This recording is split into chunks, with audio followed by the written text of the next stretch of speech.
जाते हैं तो ले जाने के साथ साथ जो विधि होती है, तो ले जाते रास्ते में एक जगह पर उस प्रेत को नीचे रखते हैं, उस आत्मा को नीचे रखते हैं और वहां पर कुछ प्रेमी एक मुट्ठी आटा और 10 रुपए या फिर 10 पैसा या 1 रुपया रखते हैं। पहले 10 पैसे रखते थे, अब 1 रुपया रखते हैं। तो वहां रखते हैं तो क्यों? क्योंकि ये उस समय भी वो ईश्वर उसे चैलेंज करता है। उस मनुष्य शरीर में जो जीवात्मा थी उसे कहता है कि देख, जो जीवन भर तूने कमाया है, धन दौलत रुपए पैसा गाड़ी बंगला बच्चे परिवार, उसमें से तू क्या साथ में लेकर जा सकता है? कुछ नहीं ले जा रहा। तो अब ये मुट्ठी भर आटा और 1 रुपया तो लेकर जा दिखा, जिसके लिए तूने दिन रात मेहनत की, झूठ किया, फरेब किया, धोखा दिया, बेईमानी की, कभी परमार्थ नहीं किया, कभी सच्चा भजन नहीं किया। तो कम से कम अब जो तूने जिसके चलते ये कमाया है, ये आटा और ये पैसा, ये ले जाकर दिखा। तो आज तक संसार में कोई भी ऐसा व्यक्ति नहीं जो इस मुट्ठी भर आटे को और 1 रुपए को लेकर जा गया नहीं है। जब ये सारा सत्य हम जानते हैं, फिर भी सत्य से हम अनजान क्यों है कि मनुष्य शरीर अब की बार मिला है भाई, बार बार नहीं मिलेगा, फिर भी हम वही गलती कर रहे हैं, वही जन्मना वही मरना कर रहे हैं।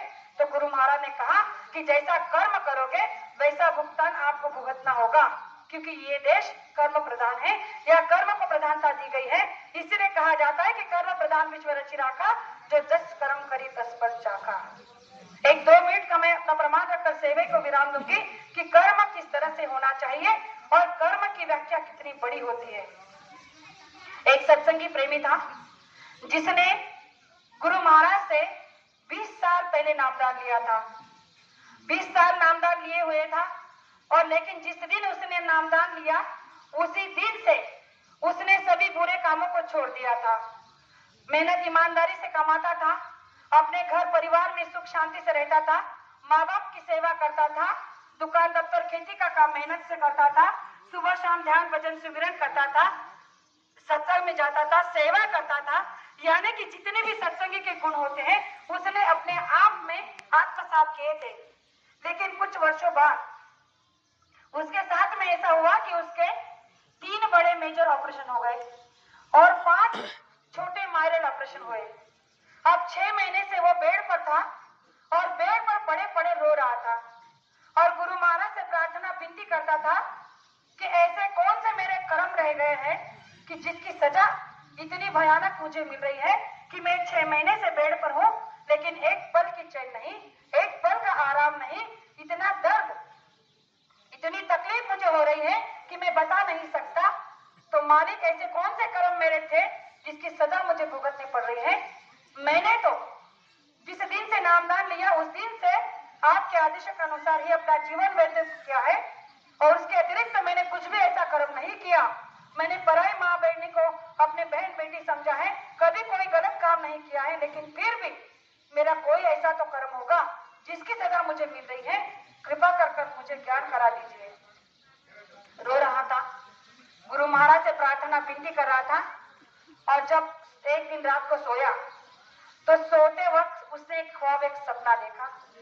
सपने में उसने देखा कि जब वो छोटा था और कुछ कक्षा में पढ़ रहा था, छोटा था, तब अपने दोस्तों के साथ में स्कूल से घर जब लौट रहा था तो एक तालाब में एक मेंढक को स्कूल के बच्चों के साथ, दोस्तों के साथ मजाक मस्ती में एक मेंढक को निकाल लिया और घर पर आकर बच्चों के साथ में शरारत की और एक ब्लेड से उसका हाथ पैर नाक जहां जहां उसे लगा वो काटता गया, एक महज मजाक समझकर। उस समय वो अनजान था उस कर्म से, उसने अनजान में वो कर्म कर दिया, लेकिन बन गया। जब उसने वो ख्वाब देखा तो जैसे ही उठकर बैठ गया तो गुरु महाराज से प्रार्थना किया, रोने लगा कि आप कितने बड़े दयागार हैं कि मैंने बचपन में किए हुए मेरे कर्म को आपने सामने लाकर खड़ा कर दिया, और मैं दोष आपको दे रहा था कि मैं इतने वर्षों से आपका सत्संगी बना हूँ, अनुयायी बना हूँ, मेरे कोई ऐसे कर्म नहीं था जिसका मुझे ये दंड मिले, लेकिन मैं ये कर्म तो भूल ही गया। जो बचपन में मैंने कर्म किया था उसका अब मुझे भुगतान हो रहा है। जो गुरु महाराज हमेशा कहते हैं कि जिस दिन मैं तुम्हें नाम का दान देता हूँ उसी दिन तुम्हारी कर्मों की डोरी अपने हाथ में लेता हूँ तो तुम्हारे जो 12% कर्म होते मैं भुगत देता हूँ, 4% तुम्हें भुगतना पड़ता है। तो प्रेमियों बताओ, जब 4% भी हम भुगत नहीं सकते, इतनी हमारी ताकत औकात नहीं है, इतनी सहनशीलता नहीं है, जो कर्म आज आप कर रहे हो, जो मुर्गा बकरी जो भी बेजुबान जानवरों को मछली हम बेरहमी से काट कर मार कर खा रहे हो, कभी सोचा है इसका कर्म कितना बड़ा बनेगा? और जब इसका कर्म बनेगा तो आपकी हैसियत नहीं कि आप इसे चुका पाओ। इसलिए कर्म सोच समझ कर करो। इसलिए गुरु महाराज ने कहा कि कर्म ऐसा करो कि जो आप भुगत सको। अगर आप भुगतना नहीं सकते तो उस कर्म को कभी मत करना प्रेमियों। और ये कर्म का विधान इस कलयुग में इसीलिए रखा है। तो मैं आप प्रेमियों से यही कहना चाहूंगी कि आज से आप केवल एक ही संकल्प करना कि आपका जीवन का लक्ष्य केवल शाकाहारी होना। गुरु महाराज ने कहा कि जो शाकाहारी हो जाएगा उसकी जीवात्मा की संभाल मैं खुद कर लूंगा।